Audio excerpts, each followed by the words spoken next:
एक खूबसूरत सी लड़की, एक राइटर, एक सोसाइटी का कचरा उठाने वाला और एक रहस्यमय हत्या जिसमें लाश को फ्लश कर दिया जाता है।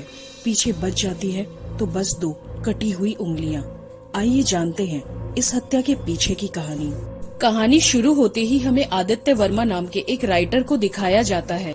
अर्ली मॉर्निंग उसकी कोई डोरबेल रिंग करता है। डोर ओपन करके वो देखता है तो वो सोसाइटी का कचरा उठाने वाला होता है। आदित्य उसे अपना डस्टबिन दे देता है और डोर बंद करके वापस आ जाता है।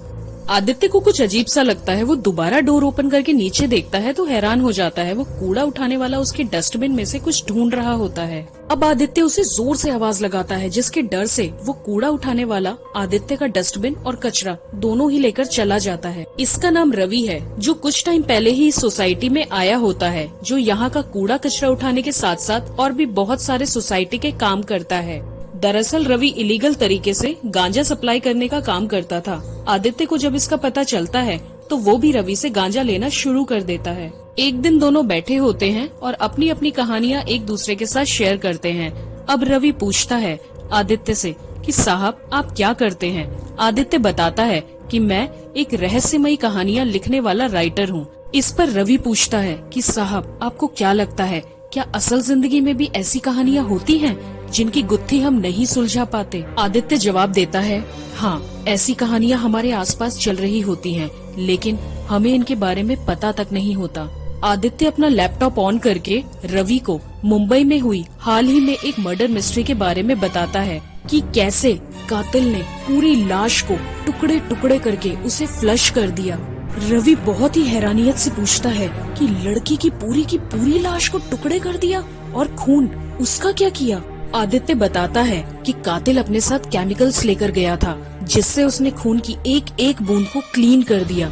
रवि दोबारा पूछता है कि अगर डेड बॉडी भी नहीं थी, खून का एक कतरा भी वहाँ पर मौजूद नहीं था, तो फिर पुलिस को कैसे पता चला कि यहाँ पर कोई कत्ल हुआ है। आदित्य इस बात का खुलासा करते हुए कहता है कि कातिल गलती से दो कटी हुई उंगलियां फ्लश करना भूल गया था। रवि ये सब सुनकर थोड़ा सहम जाता है। अब आदित्य उसे अपने बारे में बताता है कि मुझे एक बेस्ट राइटर के तौर पर हाल ही में मिनिस्टर से एक एंटीक पीस गिफ्ट में मिला था। उसी दौरान मैं एक लाइब्रेरी में बैठा था, जहाँ मेरी मुलाकात सपना नाम की एक खूबसूरत लड़की से हुई।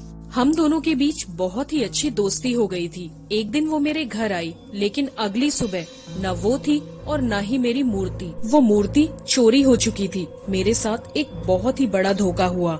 इस इंसिडेंट के कुछ टाइम बाद मेरे घर एक पार्सल आया, जिसमें वही चोरी हुई मूर्ति थी। मूर्ति तो वापस आ गई, लेकिन सपना का कुछ पता नहीं चला। अपनी आप बीती बताने के बाद आदित्य बॉक्स में से उस मूर्ति को निकालता है।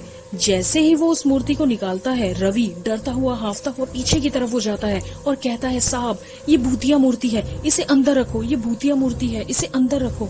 इस पर आदित्य उसे समझाता है कि ये भूतिया नहीं बल्कि बेशकीमती मूर्ति है, जिसकी कीमत का अंदाजा नहीं लगाया जा सकता।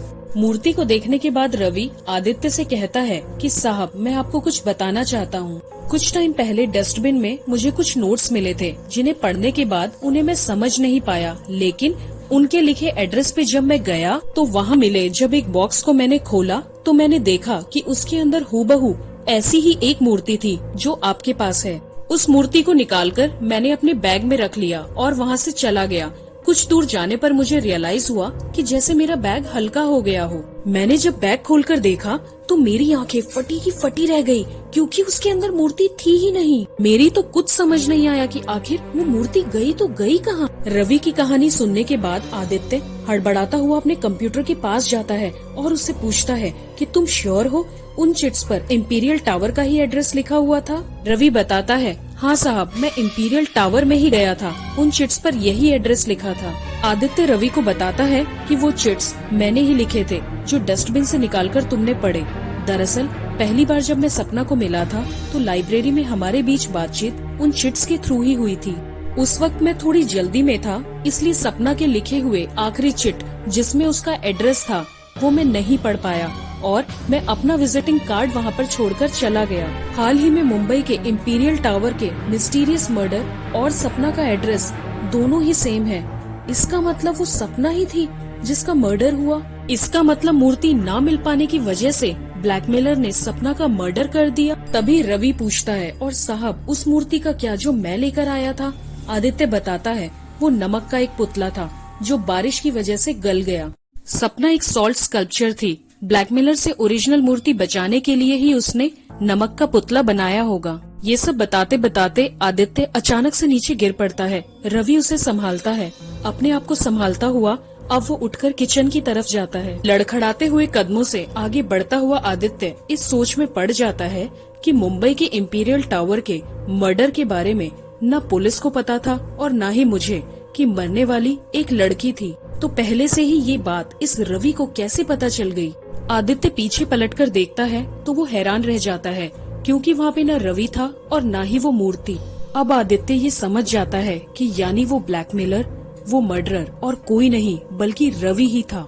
कहानी के आखिरी में हमें दिखाते हैं कि आदित्य भी मर जाता है, क्योंकि रवि पहले ही उसके गांजे में पॉइजन मिला चुका होता है। और इसी के साथ ये कहानी यहीं एंड हो जाती है। फ्रेंड्स, अगर आपको ये एक्सप्लेनेशन पसंद आया हो तो प्लीज मेरे चैनल को सब्सक्राइब करें।